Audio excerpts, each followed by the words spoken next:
ప్రపంచ వెండి మార్కెట్లో చాలామందికి తెలియని ఒక కీలకమైన సంఘటన గురించి ఈరోజు మనం విశ్లేషించబోతున్నాం. ఇది భవిష్యత్తులో జరగబోయేది కాదు, ఇదప్పుడే జరిగిపోయింది. అసలు విషయం ఏంటంటే, ఈ నిర్ణయం చాలా సైలెంట్గా తీసుకున్నారు. ఎవ్వరికీ చెప్పలేదు, ఏ హెచ్చరికా లేదు, కనీసం చర్చ కూడా జరగలేదు. చాలా రహస్యంగా కానిచ్చేశారు. అది ఎప్పుడో తెలుసా? స్విస్ టైం ప్రకారం తెల్లవారుజామున 2 గంటలకు, అంటే దాదాపు ప్రపంచం మొత్తం నిద్రపోతున్నప్పుడు. దీన్ని బట్టే అర్థం చేసుకోవచ్చు ఇది ఎంత అర్జెంట్ సిచ్యువేషనో. సో ఆ రహస్య నిర్ణయం వల్ల ఏం జరిగిందంటే, ప్రపంచ వెండి సరఫరా ఒక్కసారిగా ఫ్రీజ్ అయిపోయింది.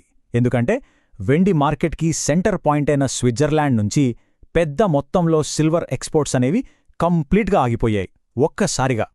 సరే, అసల రోజు తెల్లవారుజామున 2 గంటలకి ఏం జరిగింది?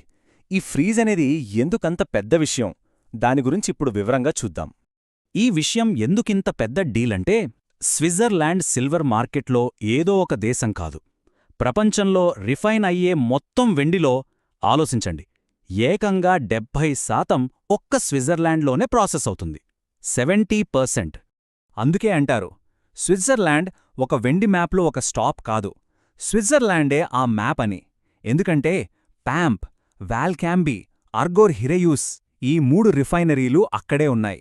ఇవి లేకపోతే ప్రపంచ వెండి పరిశ్రమనే లేదు. ఇవే దాని గుండెకాయలాంటివి. సో అసలీ ఎక్స్పోర్ట్ ఫ్రీజ్ అంటే ఏంటి?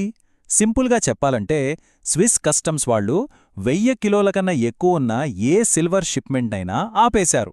కారణం జాతీయ ఆర్థిక భద్రత అట. అంటే ఇది జస్ట్ స్లోడౌన్ కాదు, కంప్లీట్ స్టాప్.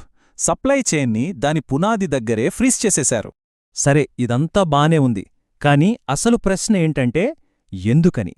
ఇంత నమ్మకమైన దేశం స్విట్జర్లాండ్ ఇంత పెద్ద నిర్ణయం ఎందుకు తీసుకుంది? దాని గురించి ఇప్పుడు చూద్దాం.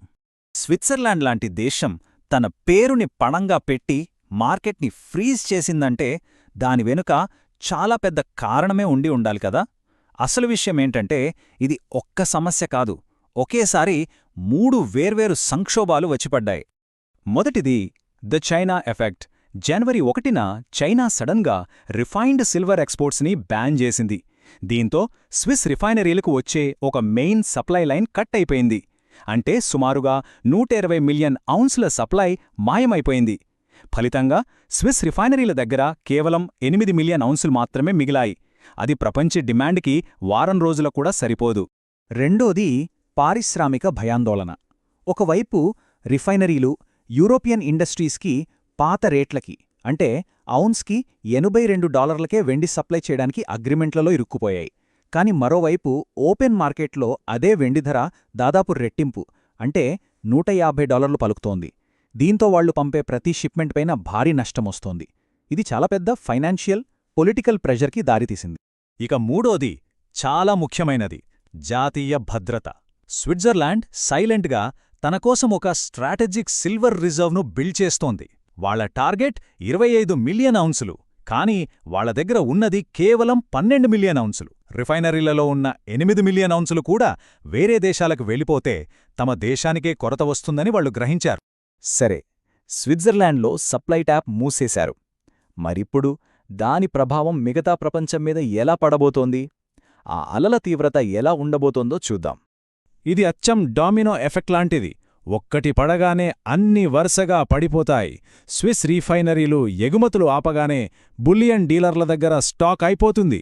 వాళ్ల దగ్గర లేకపోతే మింటులు ఉత్పత్తి ఆపేస్తాయి. చివరికి ఇండస్ట్రీస్ కూడా మూతపడతాయి. వెంటనే దెబ్బతినేది డీలర్లు, మింట్లే.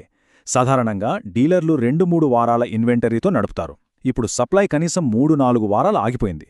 అంటే త్వరలోనే వాళ్ల వెబ్సైట్లలో అవుట్ ఆఫ్ స్టాక్ బోర్డులు కనిపిస్తాయి. ఇక గవర్నమెంట్ మింట్ల సంగతి సరేసరి. సిల్వర్ ఈగల్స్, మాపుల్స్ లాంటి కాయిన్స్ తయారు చేయడానికి వాళ్లకు కావలసిన వెండి స్విట్జర్లాండ్ నుంచే రావాలి. సో ప్రొడక్షన్ ఆగిపోతుంది. ఇక ఇండస్ట్రీస్ పరిస్థితి అయితే మరీ దారుణం. సోలార్, ఎలక్ట్రిక్ వెహికల్స్, ఎలక్ట్రానిక్స్ ఇలాంటివన్నీ జస్ట్ ఇన్ టైం ఇన్వెంటరీ మీద నడుస్తాయి. అంటే ఎప్పటికప్పుడు సరుకొస్తేనే ప్రొడక్షన్ జరుగుతుంది. ఇప్పుడు వాళ్ల ముందు 2 ఆప్షన్స్ ఉన్నాయి. 1 ప్రొడక్షన్ ఆపేయడం, 2 మార్కెట్లో దొరికిన కాస్త వెండికి ఎంతైనా పెట్టికొనడం. ఇదొక రకమైన పానిక్ బయింగ్కి దారితీస్తోంది, కొరతను ఇంకా పెంచుతోంది. సరే, ఈ విషయం బయటి ప్రపంచానికి ఎలా తెలుస్తుంది? ఇది ఒకేసారి బయటకు రాదు. కొన్ని దశల వారీగా ఈ నిజాన్ని అందరూ తెలుసుకుంటారు. ఈ కొరత 4 దశల్లో బయటపడుతుంది. మొదటి దశ అంటే ఇప్పుడు మనమున్నది నిశ్శబ్ద దశ. కేవలం ఇన్సైడర్స్కి మాత్రమే తెలుసు. రెండో దశలో ట్రేడ్ మ్యాగజీన్స్లో, డీలర్ వెబ్సైట్లలో కొంచెం ఆలస్యం అవుతోంది లాంటి వార్తలొస్తాయి. మూడో దశలో పెద్ద పెద్ద మీడియా సంస్థలు ఎక్స్పోర్ట్ కంట్రోల్స్ గురించి రాయడం మొదలుపెడతాయి. ఇక అప్పుడు జనాల్లో కొనుగోళ్లు పెరుగుతాయి. చివరిగా 4వ దశ, అదే అసలైన కొరత. అప్పుడు కొనడానికి లిమిట్స్ పెడతారు. షాపుల్లో వెండి ఉండదు. అప్పుడు ఇక ధర ఎంత అన్నది ప్రశ్న కాదు, అసలు దొరుకుతుందా లేదా అన్నది ప్రశ్న. సో ఈ మొత్తం విశ్లేషణలో మనం గుర్తుంచుకోవాల్సిన ఒకే ఒక్క ముఖ్యమైన విషయమేంటంటే, ఇది కేవలం ఆర్థికపరమైన సమస్య కాదు, ఇది లాజిస్టిక్స్కి సంబంధించిన సమస్య. ఒక మార్కెట్ తన రిఫైనింగ్ కెపాసిటీలో 70% కోల్పోతే ఏమవుతుంది? ధరలు ఆకాశాన్నంటుతాయి. ఇది స్పెక్యులేషన్ వల్ల కాదు, నిజమైన భౌతిక కొరత వల్ల. అందుకే ఔన్స్ వెండి ధర 200, 250, చివరికి $300 కూడా చేరొచ్చని అంచనా వేస్తున్నారు. ఫైనల్గా చెప్పేది ఒకటే, ఇది థియరీ కాదు, ఇది లాజిస్టిక్స్. అండ్ లాజిస్టిక్స్ ఎప్పుడూ గెలుస్తాయి. అంటే పేపర్ మీద లెక్కలెలా ఉన్నా, నిజంగా చేతికి వెండి అందనప్పుడు దాని విలువే వేరు. అంతా సవ్యంగానే ఉంది అనుకున్న ఒక సిస్టమ్ ఒక్కసారిగా కుప్పకూలితే అది మన గ్లోబల్ సప్లై చైన్స్ ఎంత బలహీనంగా ఉన్నాయో చూపిస్తుంది కదా. ఆ రోజు తెల్లవారుజామున 2 గంటలకు స్విస్ తీసుకున్న ఆ ఒక్క నిర్ణయం మనం రోజు ఎంత తేలికగా తీసుకునే వ్యవస్థలు ఎంత సున్నితంగా ఉంటాయో మన అందరికీ ఒక పెద్ద గుణపాఠం నేర్పుతోంది.